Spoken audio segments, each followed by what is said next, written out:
Alô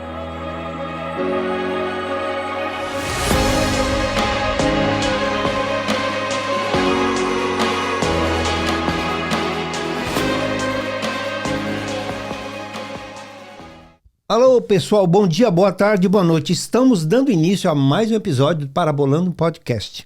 Estamos aí na nossa segunda temporada, a primeira foi a respeito das parábolas, né? E agora nós estamos aí no livro de Apocalipse. E ainda estamos no capítulo 1, Alfredo, você acredita? Já depois, no quinto episódio, ainda estamos falando no capítulo 1 e ainda, olha, se fosse bater o pé aqui, fincar o pé, ia ser muito mais tempo, não é não, Alfredo? Ah, não, ia bem É isso mais aí. tempo. Então, ó, seja bem-vindo ao nosso episódio. Todos os episódios nossos estão no ar na segunda-feira, horário dos Estados Unidos, 8 p.m., 8 horas da noite, e no Brasil, 22 horas, tá? Não deixe de estar conosco, compartilhe o nosso programa, dê aquele joinha. Gente, se inscreva no nosso programa. Se inscreva, dependendo de você, para espalhar aí a palavra nos confins da terra. Estamos no YouTube, no Instagram, no Facebook e na radiowaibo.com, lá na comunidade japonesa. Fala aí, não é a comunidade japonesa, gente, é a comunidade brasileira que está sediada no Japão e que tem uma família japonesa. Aí. Beleza, Alfredo? Seja bem-vindo mais uma vez. Estamos juntos aí para batermos um papo hoje aqui, conversarmos um pouquinho sobre o anjo e as 7 igrejas. Mas que anjo é esse? Aquilo ali tem um anjo de asa, né? Interessante, né? Mas já nós vamos chegar nesse ponto aqui, porque ainda estamos no capítulo 1 ainda, que foi onde a visão de Jesus glorificado que João teve. Exato. E aí fala um pouquinho de algumas coisas que nós estamos vendo aqui. Então não deixe de compartilhar e participar conosco desse episódio, né? Beleza. Diga lá, Alfredo. Então vamos lá, um bom dia, uma boa tarde e uma boa noite para todos. Hoje nós vamos dar continuidade aqui, né, no capítulo 1. E como disse o pastor, né, se fôssemos entrar mesmo fundo, nós iríamos gastar uns 6 meses aqui no capítulo 1 do Apocalipse. É muita coisa, né? É bastante coisa. Mas nós vamos continuar aqui. Nós tínhamos falado no outro episódio, né? Nós tínhamos falado sobre o reino sacerdotal, tínhamos falado sobre o alfa e o ômega, né? Sim, que é o princípio e o fim, Jesus Cristo sendo o começo e o fim de todas as coisas sendo criadas nele. E hoje nós vamos começar do versículo 9, que nós já falamos sobre esse versículo 9 quando demos a introdução do escritor do livro do Apocalipse, né? O apóstolo João. Exatamente. Uhum. Ok? E ele começa aqui, eu, João, irmão vosso. Ele não precisa explicar que João que é, porque todos já conheciam e sabiam qual João que era e que João que estava ali falando, né? O João apóstolo. E aí ele diz assim, eu, João, irmão vosso e companheiro convosco na aflição, no reino e na perseverança em Jesus. Então nós já falamos sobre isso também no episódio que falamos de João, né? Sim. Estava na ilha chamada Patmos, por causa da palavra de Deus e do testemunho de Jesus. Então ele dá uma explicação. Eu estava na ilha chamada Patmos, porque não era uma ilha muito conhecida das pessoas, não é? Então ele diz, eu estava lá quando eu tive essas visões. Provavelmente ele está escrevendo um pouco depois que ele tinha saído, tinha sido liberto de lá por um decreto do imperador Minerva, se não me engano. E aí ele volta, né, para Éfeso, e aí ele escreve. Ele diz assim, versículo 10, eu fui arrebatado em espírito no dia do Senhor, e ouvi detrás de mim uma grande voz como de trombeta. Okay. Então veja, João estava na ilha, preso por causa da palavra de Deus, e no dia do Senhor era o modo como eles usavam para chamar o domingo. Ah, ok. Não é? Domingo eles diziam... Então no dia do Senhor seria aqui o dia... Domingo. Porque é o dia que Cristo ressuscitou, né? O primeiro dia da semana foi o dia que Jesus ressuscitou. Então a igreja, no começo, já ela chamava este dia do dia do Senhor. Você vai ver outras passagens, no dia do Senhor nos reunimos, no dia do Senhor estava lá. Então, por isso é chamado domingo, que vem de Dominus, que é Senhor, no latim, né? Então nós chamamos de domingo. Então, João fala, no dia de domingo, no dia do Senhor ressuscitado, ele diz que foi arrebatado em espírito. Isso seria no grego, seria como um transe, como ele estava ali e de repente, Paulo também fala que ele foi arrebatado, ele fala, não sei se espírito, não sei se no corpo. Sim. Não é? Então ele estava ali e ele de repente foi arrebatado em espírito, ele se viu ali, ele teve uma visão e falou, opa, peraí, algo está acontecendo no dia de domingo, no dia do Senhor. E aí ele diz assim, e ele ouviu uma voz como parecida com uma voz de trombeta. Então você veja que na linguagem bíblica, no Antigo Testamento, principalmente quando se tocava a trombeta tinha vários modos de se tocar. Tinha tocar para a guerra, tocava-se a trombeta para reunir o povo. Como aqui no exército tem o toque de alvorada, tem o toque de recolher, né? Exatamente, perdão. E ele ouviu uma voz dessa, então é uma voz de chamada. Né? Ok. Presta atenção no que eu vou falar. Muito bem. Ele diz assim, uma voz de trombeta que dizia, o que vês, escreve-o num livro e envia-o às 7 igrejas que estão na Ásia. Então ele diz assim, olha, essa voz que ele ouviu de trombeta dizia para ele assim, o que você vê, escreve num livro. Né? Claro que não era um livro como nós vemos no dia de hoje, um livro assim com páginas e tal. O livro era um rolo, um pergaminho. Né? Então ele abria e escrevia. Escreve no livro o que você vai ver. Sim. E envia. Escreve e envia às 7 igrejas da Ásia. Então nós dizemos aqui a questão, o porquê 7 igrejas. Haviam mais igrejas ali, porém 7 é um número universal. Então essas igrejas representam a igreja de Cristo em todo o tempo. Você pode ouvir, talvez você ouça em algum outro segmento, alguma outra interpretação, que cada igreja dessa representa uma época da igreja. Sim. Então, alguns intérpretes do livro de Apocalipse, eles vão dizer o seguinte, que cada igreja representa um tempo da história da igreja na Terra. Então, eles diziam a igreja de Éfeso seria a igreja apostólica, depois a igreja da época medieval, depois vem vindo a igreja. Até terminar com Laodiceia, que seria os tempos de hoje. Que seria os tempos de hoje. Muitas pessoas interpretam assim. Porém, é difícil nós batermos o martelo em cima disso, porque em todos os tempos houve igreja de todos esses momentos. Em situações que se passaram. Em todas essas situações. Né? E devido ao peso do número 7, da universalidade do número 7, seria a igreja universal de todos os tempos. Então, o número 7 tem o significado de universalidade, também como com plenitude, né? De algo completo. Né? Okay. Então, para toda a igreja de todos os tempos. Porque, por exemplo, nós vamos estudar sobre algumas cartas, por exemplo, a igreja de Esmirna, né? A igreja de Esmirna tem igrejas hoje que passam pelo que Esmirna passou. Então, estão passando. Estão passando. Estão morrendo. Isso é chamada igreja perseguida, né? Em tudo isso a gente já falou, inclusive, sobre isso aqui, né? Nós tivemos aqui missionários aqui conversando conosco, né? Falando sobre isso. Então, existem igrejas que têm. Existe a igreja de Laodiceia, existe as Éfesos, né? Existe todas as igrejas que existem um pouco. Né? E você veja que esses alertas que serão dados a essas igrejas, ao bispo de cada igreja ali, né? O pastor, depois vamos dizer também o porquê, né, disso, são alertas para que a igreja sempre esteja voltando. Se em algum lugar no mundo nós olhamos para a nossa igreja, peraí, isso aqui tem em mim também. O que Jesus fala? Arrepende-te. É a palavra do Senhor, né? Sim. Então, por isso que ele fala as 7 igrejas da Ásia. E você veja que essas 7 igrejas que estavam ali na Ásia, a Ásia ficava bem na divisa do Oriente e Ocidente, essa Ásia menor, que era a Turquia ali, né? Hoje ela é dividida assim, né? Metade pro Oriente, metade pro Ocidente. E você vê que o Evangelho chega só aqui no Ocidente quando Paulo tem aquela visão do homem que falava para ele assim, atravessa a Macedônia.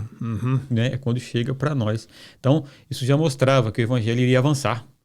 No caso seria a Turquia, naquela região. Na região da Turquia, ali, né? Misturado com Turquia e Grécia, que tudo é chamado Ásia Menor. Exato, a Ásia Menor. Então, por isso que ele diz, então escreve as igrejas que estão na Ásia. A Éfeso, a Esmirna, a Pérgamo, a Tiátira, a Sardes, a Filadélfia e a Laodiceia. Quando nós formos estudar cada igreja, nós vamos ver o significado desses nomes, o porquê desses nomes, o que acontecia, como era a cidade. Isso, e como é hoje, né? E como é hoje, né? Então nós vamos dar um pano de fundo para que todos possam compreender o porquê que em cada igreja tem uma advertência e como Deus usa o que está acontecendo ali, como Deus usa as coisas que ali se passavam para chamar uma advertência para as igrejas. E também para dar elogios à igreja. Coisas que nós podemos usar também nos nossos dias atuais. Coisas que há na nossa O significado igreja. é um só, mas as aplicações são diferentes. São diferentes. Né? Então, quando ele ouve essa voz e ele olha... Eu ouvi uma voz de trás de mim, a grande voz como de trombeta, e aí a voz dizia, né? O que vê, escreve. Agora aqui, no versículo 12... Isso aqui é uma chave também, é mais uma chave de interpretação do Apocalipse. O versículo 12 diz assim: E voltei-me para ver quem falava comigo. E ao voltar-me, vi 7 candeeiros de ouro. Então, uma das chaves para a interpretação do Apocalipse é você ver quem está falando, o que ele está falando, porque às vezes nós temos a tendência de olhar os acontecimentos, né, e esquecer de voltar para ver quem está falando e para quem está falando. O destinatário, né? O destinatário. Né? Então, isso é uma chave muito importante. O destinatário. Você olha e fala assim, pô, quem está falando? Quem está falando, aqui nós vamos ver que é o próprio Cristo que está falando. Não é? Então, ele olha para trás e aí ele ao voltar-me, vi 7 candeeiros de ouro. E no meio dos 7 candeeiros, alguém semelhante a um filho de homem, vestido com vestes talares, e cingido à altura do peito com um cinto de ouro. Ok. Então, aqui já entra a linguagem simbólica, né, do Apocalipse. Olha que coisa interessante. Ele olha para trás e ele vê 7 candeeiros. E nesses 7 candeeiros, no meio deles, aqui na frente vai dizer o significado dos candeeiros. No meio dos 7 candeeiros, alguém semelhante ao Filho do Homem. Toda a linguagem bíblica, quando você vê no Antigo Testamento, alguém semelhante ao Filho do Homem. Nós falamos no outro episódio também. Daniel, vendo Jesus vir sobre as nuvens, alguém semelhante ao Filho do Homem, não é? Está falando de Jesus Cristo. Okay. Então, quando João se volta para olhar, ele vê Jesus Cristo. No meio de 7 lâmpadas, 7 candeeiros. Jesus estava ali no meio desses 7 candeeiros. E aí ele diz aqui, olha, vestido com vestes talares. Isso aqui é vestimenta de sacerdote. Né? E de senhor. Então ele diz, eu vi vestido com vestes talares e cingido à altura do peito com um cinto de ouro. Aqui nós vemos... Então, João dá um significado aqui. Então, ele olha, vê Jesus, que é o nosso sumo sacerdote. Né? Lembra que ele nos fez uma nação de reis e sacerdotes. Ele, sendo o sumo sacerdote, ele está vestido com um veste talares, veste de sacerdotal e de rei. Não é? E ele tem na altura do peito um cinto de ouro. Agora, o porquê que o cinto está na altura do peito e não na cintura? Né? O cinto é cintura, não é? É para se colocar na cintura. Mas aqui ele vê Jesus com o cinto na altura do peito. E isso é muito importante para nós entendermos o seguinte.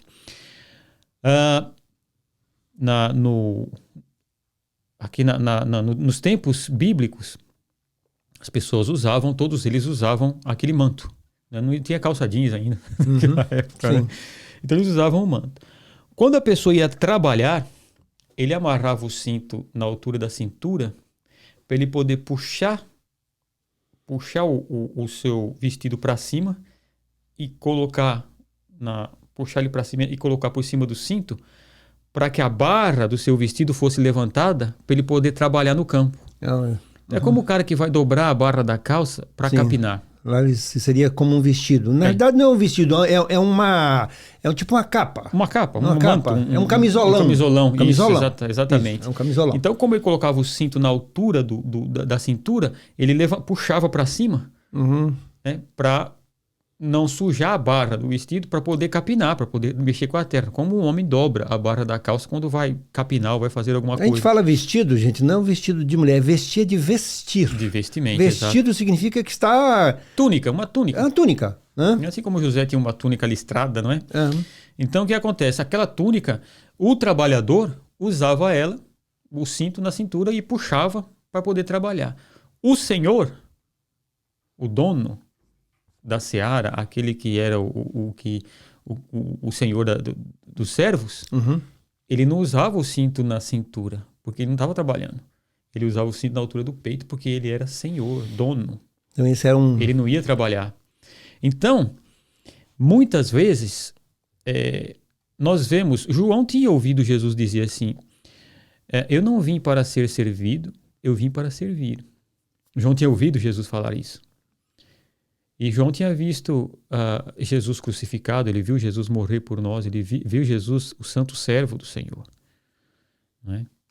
Mas agora Jesus se apresenta com ele não mais como servo. Sim. Ele se apresenta com o cinto no peito, dizendo agora, eu sou o Senhor e você é o servo. Nós somos os servos.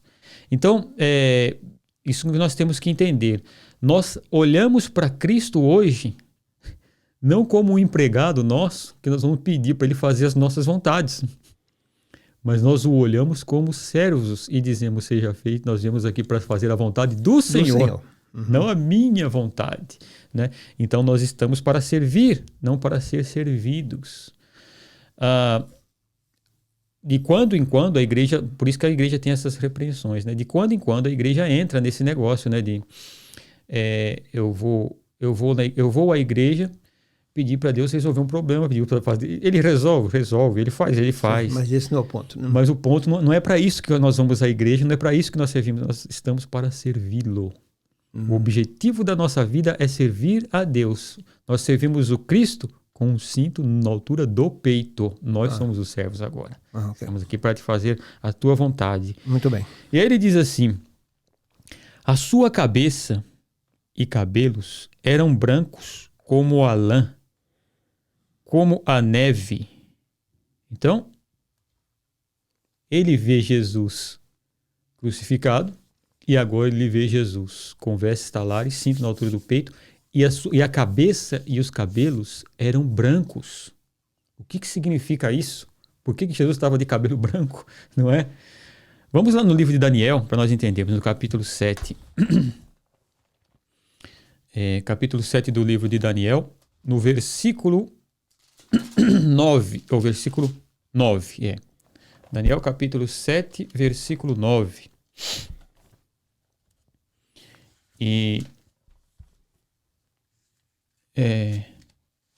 Capítulo 7, versículo 9. Aonde diz assim, olha. Eu continuei olhando até que foram postos nos tronos, e um ancião de dias se assentou. A sua veste era branca como a neve, e o cabelo da sua cabeça como lã puríssima. O seu trono era de chamas de fogo, com rodas de fogo ardente. Um rio de fogo manava e saía de diante dele. Milhares de milhares o serviam, e milhões de milhões estavam diante dele. Assentou-se no tribunal e abriram-se os livros. Eita. Uau. Não é? Meu. Então, aqui está falando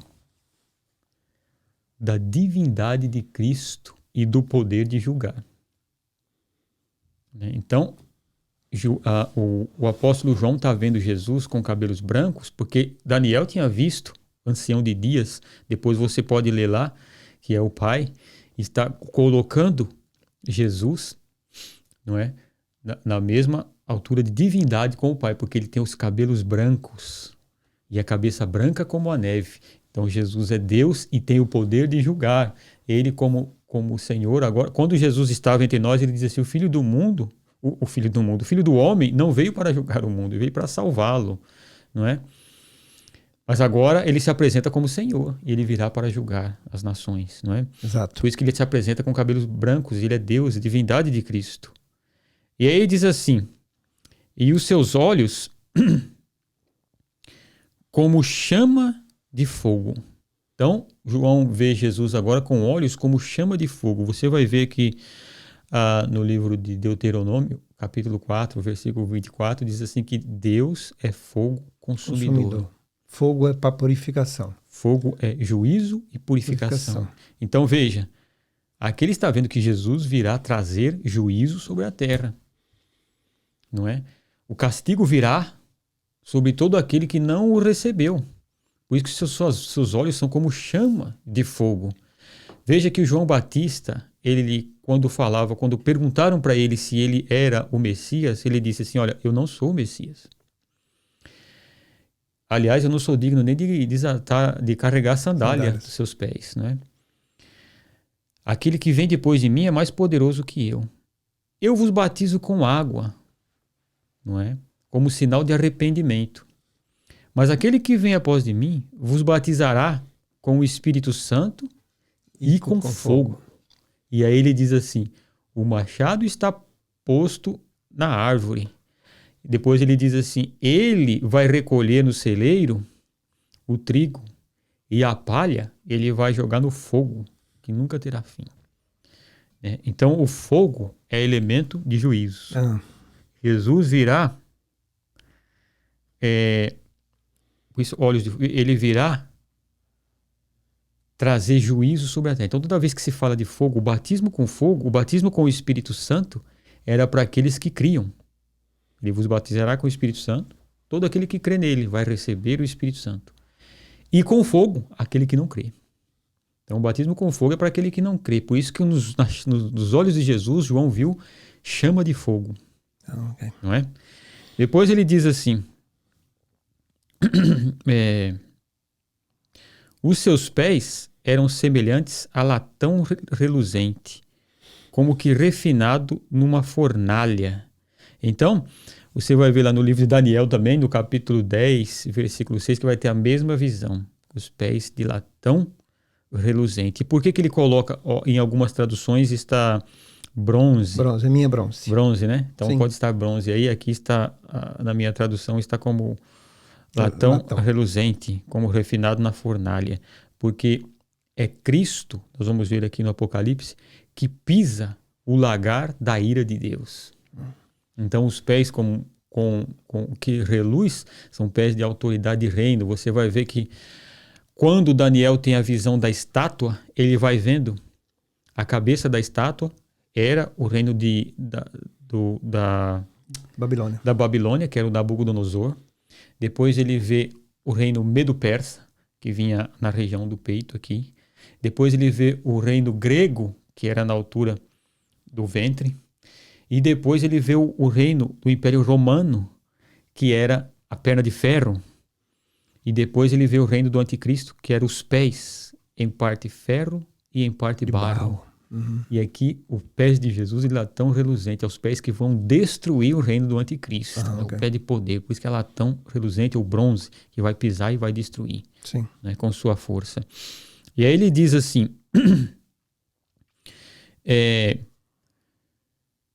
e a sua voz como a voz de muitas águas. E aqui, se relatando, nós vemos várias passagens, quando Daniel, principalmente quando ele vê voz de muitas águas, voz de barulho, isso significa soberania e poder. Okay. Né? Uhum. Essa voz de muitas águas, porque você vê que quando João for falar que viu uma besta que saía das águas, das muitas águas, né? Uma besta que se saía das águas é das nações. O Cristo tem o poder sobre todas as nações. Sua voz é como de muitas águas.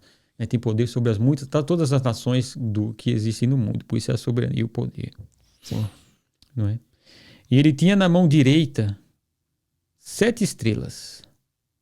E da sua boca saía uma espada afiada de 2 gumes. Então aqui, de novo, a espada, nós vamos ver no final do livro do Apocalipse, que a espada que saía da sua boca destruía seus inimigos. Então aqui é um elemento de guerra, Jesus como Deus que vai trazer juízo, justiça e aniquilar os inimigos. Destruir o reinado do anticristo e aniquilar os inimigos. A espada não é espada aqui, é de ataque. De ataque. Aqui a espada é de ataque. Né? Então a espada saía de sua boca. Então ele destruirá com o sopro da sua boca. Uhum. Né? Então, para nós que somos servos de Deus, servos de Jesus Cristo, o sopro da boca de Jesus é receber o Espírito Santo. Para os inimigos é a espada, Não, ok. né, que sai de sua boca. E aí fala que é uma espada de 2 gumes, que ela penetra e vai fundo, né? É uma arma poderosa. O seu rosto era como o sol, como resplandece na sua força. Então, o Cristo... Lembra quando Jesus ele se transfigura no Monte Tabor, mostrando toda a sua divindade? As suas vestes ficam brancas, brilha, o rosto brilha, Cristo mostrando que ele é o sol da justiça. Né? Ele é Deus, a sua divindade está vindo, ele é a luz das nações, a luz do mundo. Jesus Cristo é a luz do mundo, por isso que o seu sol resplandece. Uhum. Amém. O seu rosto resplandece como o sol. Beleza. Não é? Uhum. E aí ele diz assim, na sua força, quando o vi, caí a seus pés como morto. Daniel também acontece Mesma isso. coisa aconteceu com ele, né? Porque quando você tem uma visão do reino espiritual e de Deus, você não... É forte. Suas forças... Humanamente é você impossível suportar, né? Não, você não fica em pé. Né? Porém, ele pôs sobre mim a sua mão direita, dizendo, não temas. De novo ele diz, eu sou o primeiro e o último. O episódio da nossa semana passada, né? O Alfa e o Ômega. Alfa e Ômega. Você vê que Daniel é a mesma coisa. A mão levanta ele. E por isso que quando nós chegamos diante de Cristo e reconhecemos os nossos pecados, nós caímos de joelho e é Ele quem nos levanta. Só Cristo, só Deus levanta o homem, mais ninguém. Não é? Então Ele levanta e diz, não temas. E veja que coisa interessante. Sempre a palavra de Deus para nós é não temas. Não tenha medo. É um não temas por dia, né? Você vai dizer, não temas, não tenha medo, não temas. Porque nós seres humanos, nós vivemos uma vida de temor e de medo quando nós não conhecemos a Deus. E a palavra de Deus sempre é, não temas. Né? Ele diz assim, eu sou o que vivo. Fui morto, mas estou vivo para todo o sempre. Então Jesus está falando para João, eu sou o Deus que se fez carne e morri como homem, mas agora eu estou vivo para todo o sempre. Eu sou o ressuscitado. Jesus se apresenta ele como ressuscitado. E eu fico imaginando, né, as imagens que passam na mente de João. Ele vê o Jesus crucificado, depois ele anda com Jesus, Jesus mostra, quando aparece para ele, mostra as chagas, né, fala, ó, eu sou Jesus, e agora ele aparece dessa maneira, ele fala, ó, eu sou Jesus, João. Ok. Eu sou o primeiro e o último. Muito bem.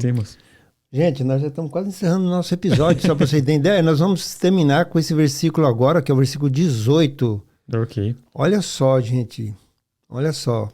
O que é que Jesus Cristo tem em suas mãos. E quando você tem algo em suas mãos, o que está escrito aqui, o que você pode fazer e o que é realizado com esse poder que tem nas mãos do Senhor.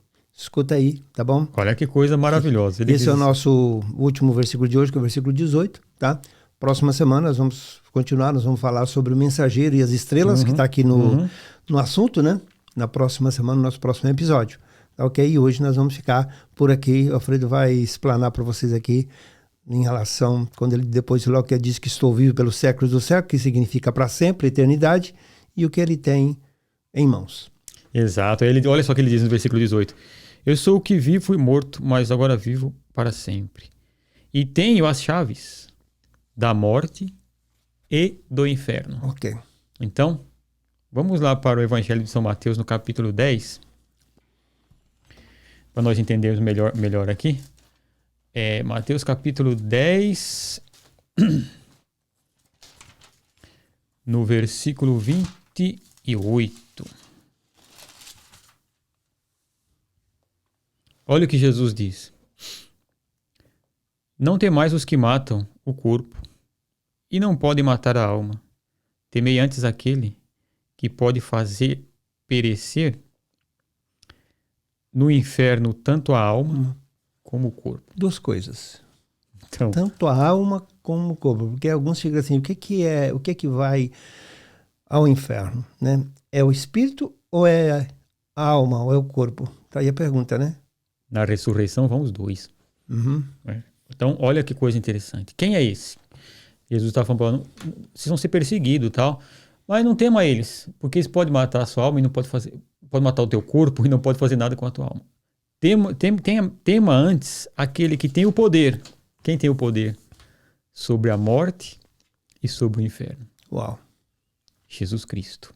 Ele disse, eu tenho a chave. A chave é o simbolismo. Você fala, a chave, coloca uma porta diante de ti. Sim. A porta que eu abro, ninguém fecha. Por quê? Porque ele tem a chave. Só abre a porta quem tem a chave. A chave é poder. Chave é propriedade. Propriedade. Né? Administração, controle. Controle. Tá? Então, quem tem a chave da sua casa... Acesso. É só você que tem. Na tua casa você tem a chave, você abriu. Então você tem o poder, você tem o acesso. Aquilo ali é teu. Então quando você compra uma casa, o que ele te dá? A chave. Você é o dono. Então, Jesus é o dono. Ele tem poder e autoridade para matar o corpo e mandar para o inferno ainda. Então, ele tem a chave da morte. Então, uma coisa que às vezes nós temos em nossa mente, né? Aquela pessoa foi antes da hora. Ninguém vai antes da hora. Todas as pessoas só vão na hora em que está determinado. Porque o Salmo 139 diz, todos os dias da sua vida... Todos os dias da minha vida estavam escritos no seu livro, antes que eu vivesse nenhum deles. Então, nossa vida está escrita. E o dia da nossa morte está na mão de Deus. É Ele que tem a chave, Ele que tem o poder sobre a vida e sobre a morte. Não importa a maneira que for, mas Ele que tem o poder. Por isso que Ele venceu a morte, porque Ele tem o poder sobre ela. É o poder de todas as mortes aqui. Morte espiritual, morte, né? Morte do física, corpo, física. Exatamente. E do inferno. Então, quem manda a pessoa para o inferno é Deus. É Ele que tem o poder de tanto mandar para o inferno como salvar a pessoa e levar para o céu. Então, Jesus ele se apresenta aqui como Deus, o Todo-Poderoso. Ele tem todas essas características. Ele é juiz, ele é sumo sacerdote, ele é Deus. Ele tem o poder sobre todas essas coisas, sobre a nossa vida. E tem a chave, tem o poder sobre a morte e sobre o inferno. Por isso que ele vai nos dar vida. Porque ele diz, você não morre. Por isso que Jesus diz assim, aquele que crê em mim, ainda que esteja morto, viverá. E aquele que vive e crê em mim, jamais morrerá, porque eu tenho poder, eu tenho a chave. É verdade, o que a gente sempre tem dito. Se você nasce uma vez, você morre 2 vezes. Agora, se você nasce 2 vezes, você morre uma vez. Uma vez só. Então, esse aqui é o significado da chave da morte e do inferno. Ele tem o poder sobre essas 2 coisas. Muita gente está procurando chave, né? Chave de abrir porta, chave de um carro, chave de uma casa. Muito bom isso, né? Com certeza. Mas essa chave aqui é a chave que decide a eternidade. A eternidade. Esse aqui é Ele. Então é só por Ele que nós temos acesso à vida. E é Ele quem manda para o inferno. Eita! Então é isso aí, pessoal. Aí, ó. Ligado? Próxima semana, nosso próximo episódio vai ser sobre o mensageiro e as estrelas. Né? O que significa isso, né? Nós vamos saber. E hoje nós falamos aí sobre as igrejas. Uma introdução pequena, só foi falado o nome dessas igrejas. Solamente isso. Tá bom? Então aguardamos você no nosso próximo episódio. Alfredo vai dar suas considerações finais. E mais uma vez, compartilhe o nosso programa, se inscreva no nosso canal para que você possa receber todas as notificações e estar por dentro aí do Parabolando Podcast. Beleza, então, para todos nós, essa mensagem de hoje, sabe a coisa melhor que tem? É você estar do lado de quem ganha, né? Você está do lado de Jesus, é a coisa melhor que tem.